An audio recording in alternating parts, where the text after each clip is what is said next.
Silk route পূর্ব সিকিমের খুব জনপ্রিয় একটি ট্যুরিস্ট ডেস্টিনেশন, যেখানে বেড়াতে গেলে একই সাথে তোমরা দেখতে পাবে পাহাড়, নদী, ঝর্ণা, বরফ, মনস্ট্রি, আরো কত কিছু।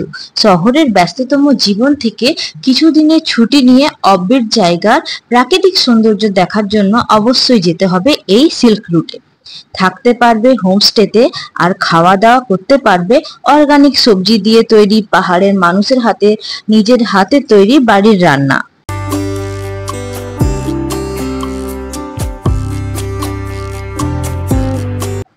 তার সাথে 32টি বাঁকে zigzag road, Nathang valley, old বাবা মন্দির, কুপুপ লেক, এই সমস্ত কিছু দেখা মিলবে এই সিল্ক রুটে।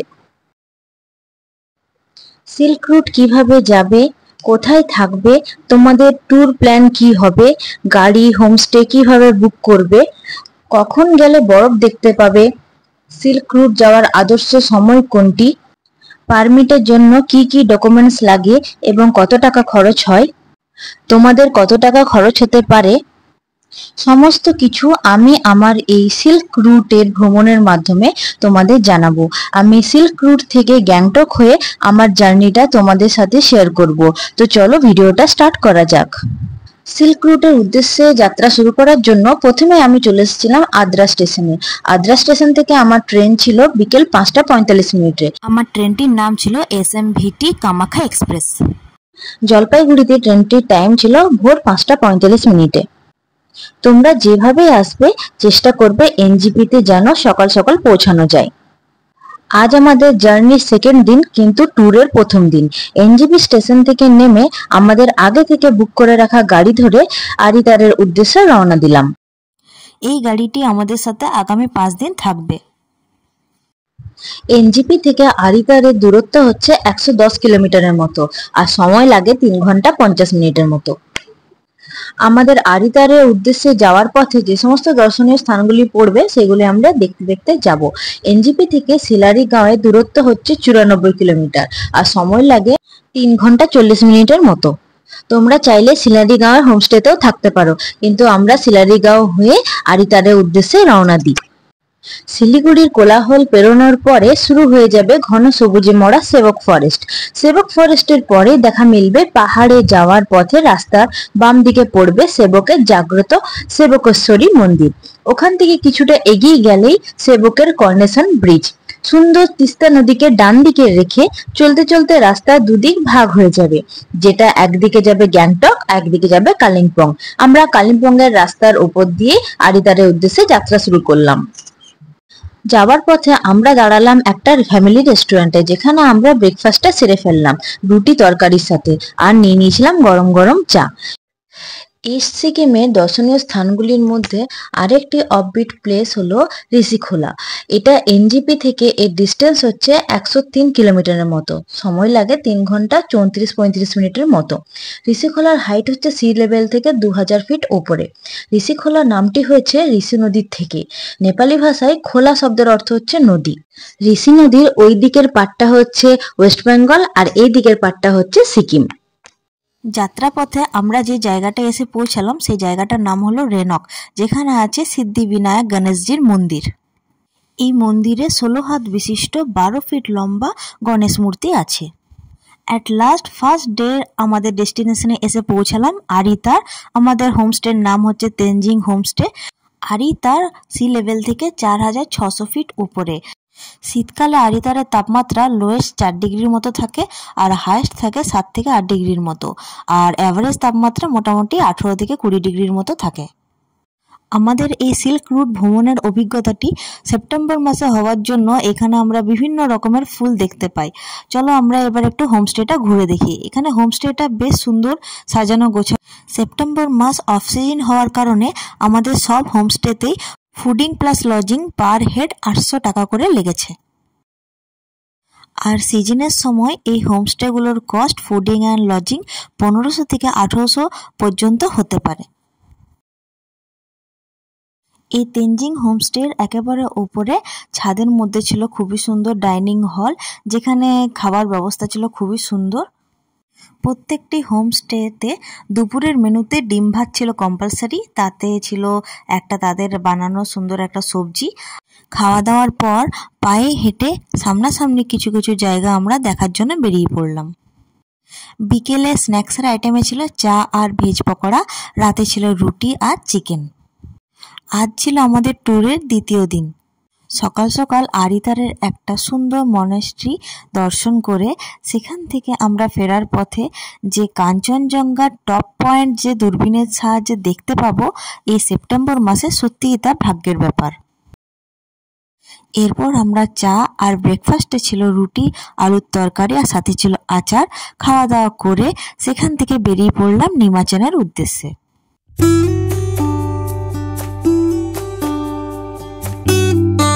নিমাচেন যাওয়ার পথে আমরা যে ভিউ পয়েন্টটা দেখব সেটা হচ্ছে মানকিম ভিউ পয়েন্ট। এটার এন্ট্রি ফি ছিল পার হেড 10 টাকা করে। এই মানকিম ভিউ পয়েন্টের হাইট ছিল সমুদ্রপৃষ্ঠ থেকে 6500 ফিট ওপরে। এখান থেকে আরিতার লেকটা খুব সুন্দরভাবে দেখা যাচ্ছিল।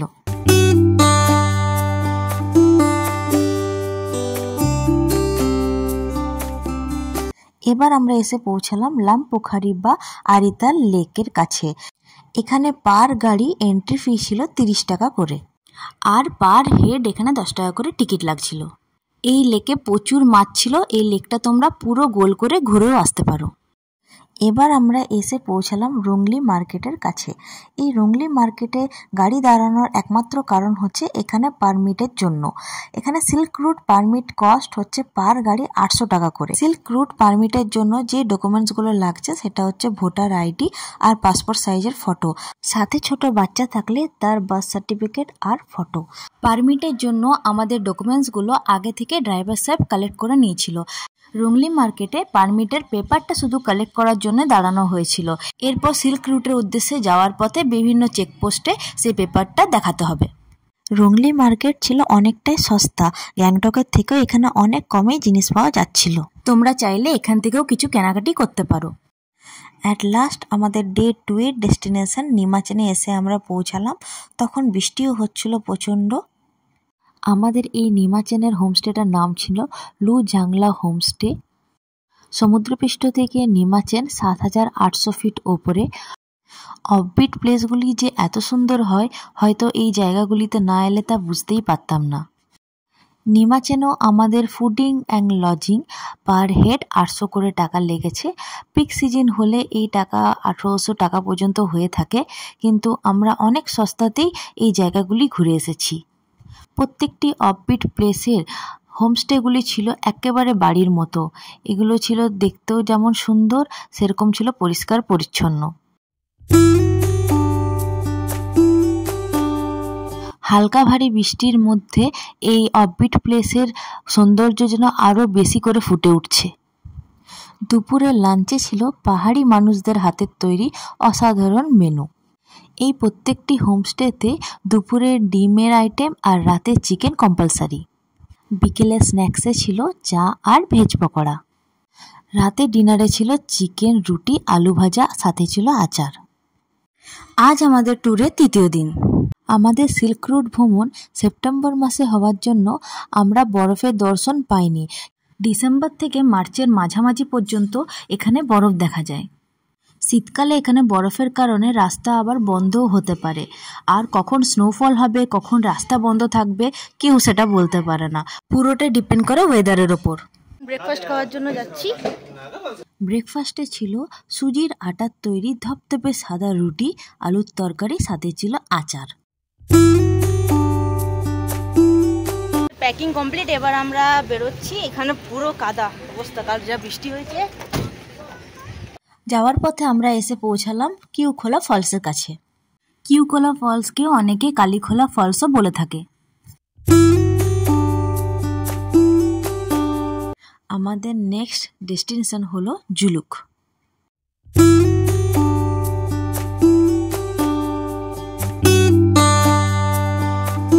इसके पब्लिक है इक्वल डिस्ट्रीब्यूट होता है।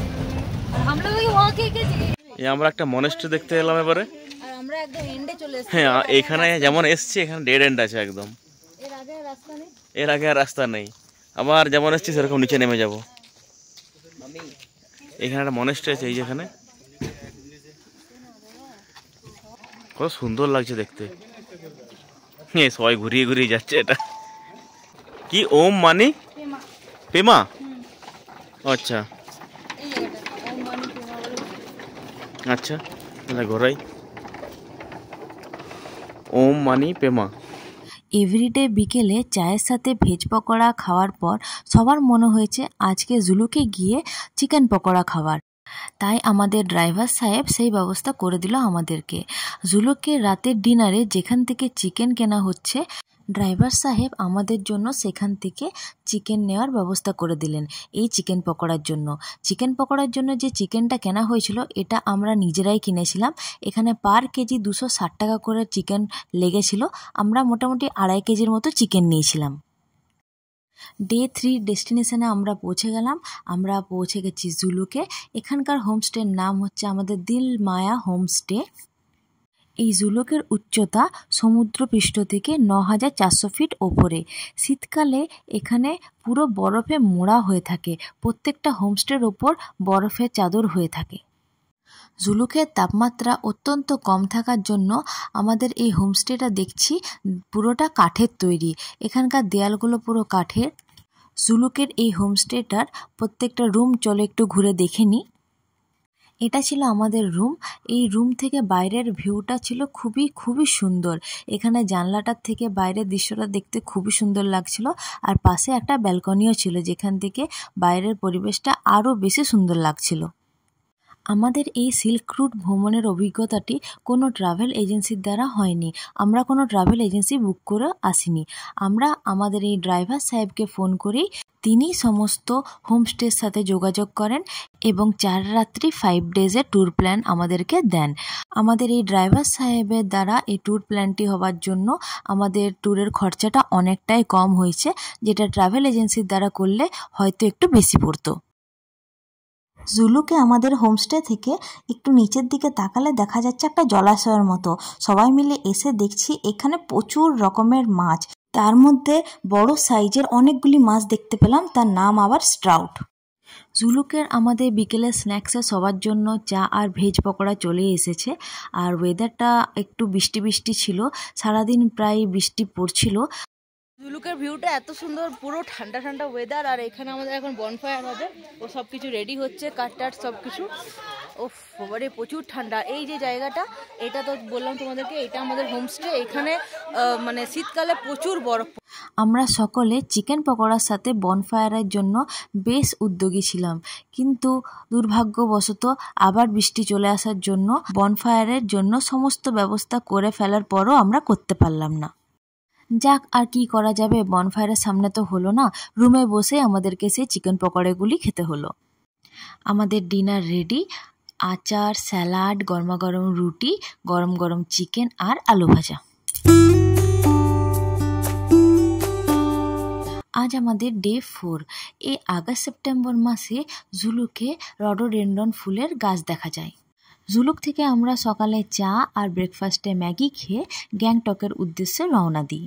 যত উপরের দিকে উঠতে থাকবে ততই দেখবে গাছের সংখ্যা কমতে থাকছে। আর ওয়েদারটা দেখো, পুরো মেঘ হয়ে আছে বলে বাইরের ভিউটা অতটা পরিষ্কার নয়। হ্যাঁ, ঠিক আছে, ড্রপ লাগবে, ঠিক আছে। Zigzag view point. এখান থেকে আকাশ পরিষ্কার থাকলে সম্পূর্ণ সিল্ক রুটটি সুন্দরভাবে দেখা যায়। প্রাচীন যুগের তিব্বত থেকে এই রাস্তার উপর দিয়ে সিল্ক সেই তমলুক বন্দর অবধি বাণিজ্যের কাজে আমদানি করা হতো। তাই এই জন্য এই রুটটির নাম হচ্ছে সিল্ক রুট। দারুণ লাগছে।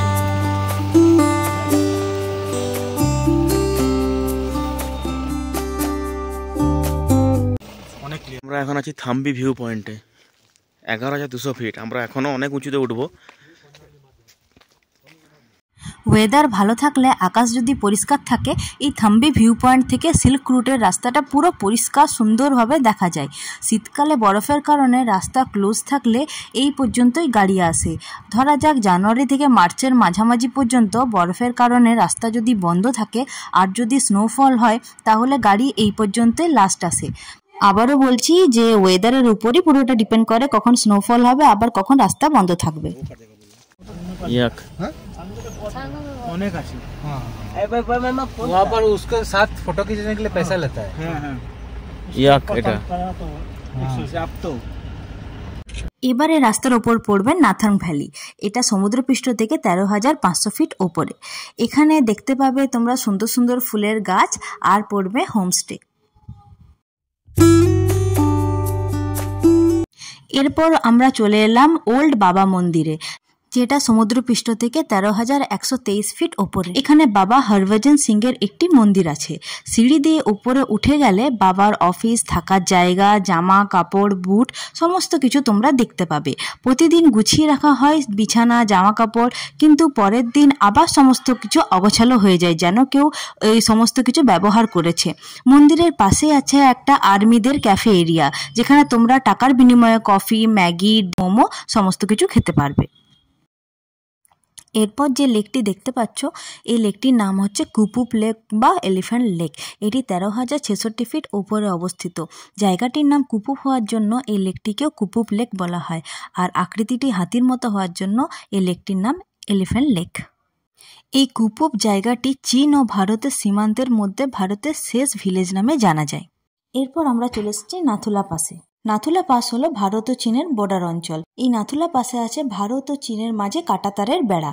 ব্রেকফাস্ট করে বেরোনোর পর দুপুরে আমাদের লাঞ্চ সেভাবে হয়নি, সেই জন্য আমরা এক জায়গায় দাঁড়িয়ে গরম গরম স্যুপ আর ডিম টোস্ট আর খেয়ে নিয়েছিলাম ম্যাগি। গ্যাংটক যাওয়ার পথে লাস্ট আমরা যে লেকের কাছে এসেছিলাম সেটা হচ্ছে সঙ্গো লেক। এটা শীতকালে এই লেকটি পুরো বরফের লেয়ার হয়ে থাকে, জলের বিন্দুমাত্র অংশ থাকে না, পুরো জলটা বরফে পরিণত হয়ে যায়।